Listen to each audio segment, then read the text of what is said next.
মই ASK আজি আমি ডিছকাছ কৰিম এডুকেশ্যনৰ মষ্ট ইম্পৰ্টেণ্ট মেথ বৃত্তচিত্ৰ বা পাই চিত্ৰ তাৰ বিষয়ে আমি আলোচনা কৰিম এইটো ভিডিঅ'ত মষ্ট ইম্পৰ্টেণ্ট হয় এক্সামত আহি থাকে 4-6 মাৰ্কৰ আহে ইয়াত কুৱেশ্যনটো তোমালোকে চাই লোৱা এনেধৰণৰ আহে কুৱেশ্যনটো তোমালোকে চাই লোৱা এটা প্ৰাথমিক বিদ্যালয়ত ছাত্ৰ ছাত্ৰীৰ নামভৰ্তি তথ্য বৃত্তচিত্ৰ উপস্থাপন কৰা হৈছে ছাত্ৰ ছাত্ৰীসকলৰ সংখ্যাৰ তলত দিয়া হৈছে 50 65 65 গতিকে তোমালোকে চাই লোৱা প্ৰশ্নটো ভালদৰে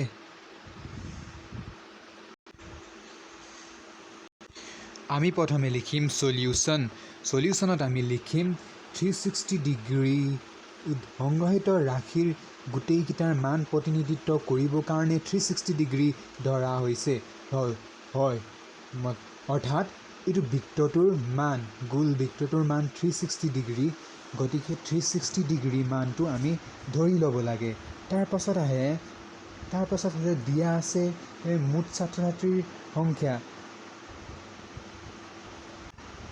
আমি এইটো মানকেইটা প্লাছ কৰি ল'ব লাগে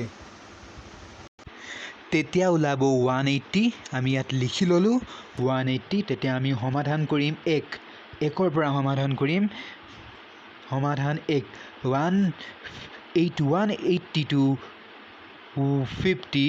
50 by 180 আৰু 360 ডিগ্ৰী 180টো আমি ক'ৰ পৰা আনিলোঁ ইয়াৰ মুঠ সংখ্যা আৰু 50টো এক নম্বৰৰ কুৱেশ্যনৰ একৰ্ডিং 52 এতিয়া আমি 360 ডিগ্ৰীটো আমি বহাই ল'লোঁ ইয়াত মান আৰু তাৰ পাছত আমি 50 আৰু 360ক পূৰণ কৰিলে আমি পাম 1800ক আমি 180ৰে হৰণ কৰিম 180ৰে হৰণ কৰিলে আমি পাম প্ৰথমে 0 কাটা যাব তাৰ পাছত থাকিব 1800 আৰু তলত থাকিব 18 তেনেহ'লে আমি 18ৰে এবাৰ কাটিলোঁ তাৰপিছত থাকিল দুটা শূন্য গতিকে ইয়াৰ মান হ'ব 100 আমি 100 এক নম্বৰৰ মানটো পাই গ'লোঁ আমি 50ৰ পাই গ'লোঁ আমি এতিয়া 65ৰ 2 নম্বৰটো কৰিম আমি সমাধান কৰি পাতি ল'লোঁ ইয়াত 65 তাৰপাছত 180 আৰু 360 অৰ্থাৎ দিয়া আছে গতিকে আমি 65ক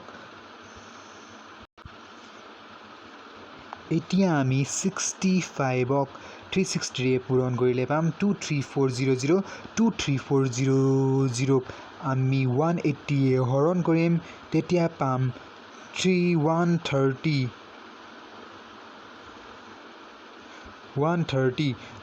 আমি কেনেকৈ পাম যিসকলে হৰণ ভালকৈ কৰিব নাজানা তেওঁলোকক মই শিকাই দিছোঁ গতিকে তোমালোকে চোৱা ইয়াত আছে 180 আৰু ইয়াত আছে প্ৰথমে 18 আছে তাৰ পাছত আছে ইয়াত 23 তোমালোকে কোৱা 23ৰ ভিতৰত 18 আছে নে নাই আছে গতিকে আমি 18ৰে 18ক কিমান বাৰ যায় 1 আমি ধৰি ল'লোঁ ইয়াত 18 আছে তাৰ পাছত 18ৰ পৰা 23 গ'লে মানে কিমান থাকিব 5 23 পৰা 18 গ'লে মানে থাকিব 5 আৰু 5ক 18ে কিমান যায় 54 তেতিয়াহ'লে 54 হ'ল আৰু এফালে আছে 18 আৰু 18ক 54ৰে কিমান বাৰ যায় 3 বাৰ আমি 1 পাইছিলোঁ তাৰ লগত পাম 3 লগাম তাৰ পাছত আছে ইয়াত 0 আৰু এটা 0 কাটা গ'ল গতিকে আমি পালোঁ 130 এনচাৰটো পালোঁ আমি 130 3 নম্বৰ প্ৰশ্নটো আছে 65 গতিকে আমি 65 মানে একে এনচাৰ হ'ব 2 নম্বৰৰ নিচিনাই একে হ'ব 130 গতিকে আমি মানকেইটা ভালদৰে পাতি ল'ম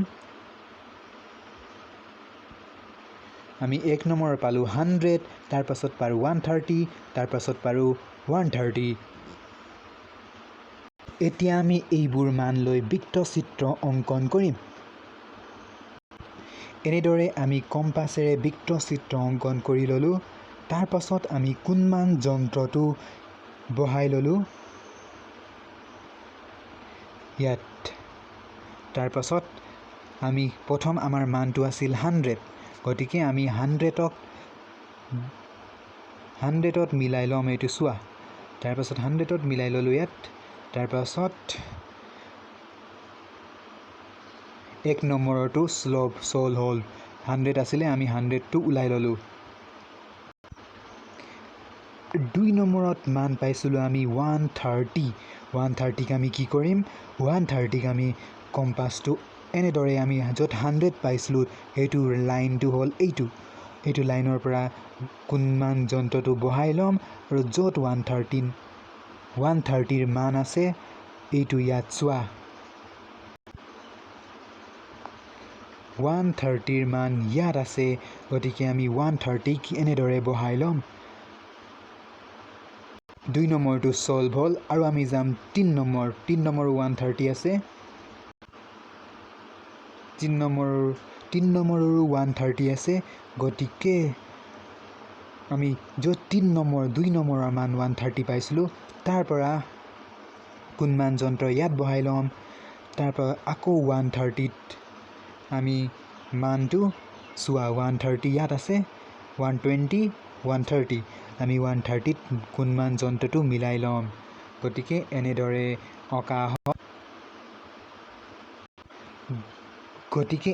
অঁকা হয় বৃত্তচিত্ৰ।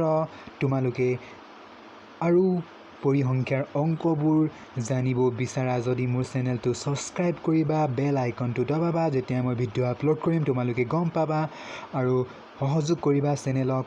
আৰু নিউ বেলেগ ছাবজেক্টৰ ভিডিঅ' পাবলৈ এইটো চেনেল ছাবস্ক্ৰাইব কৰিবা।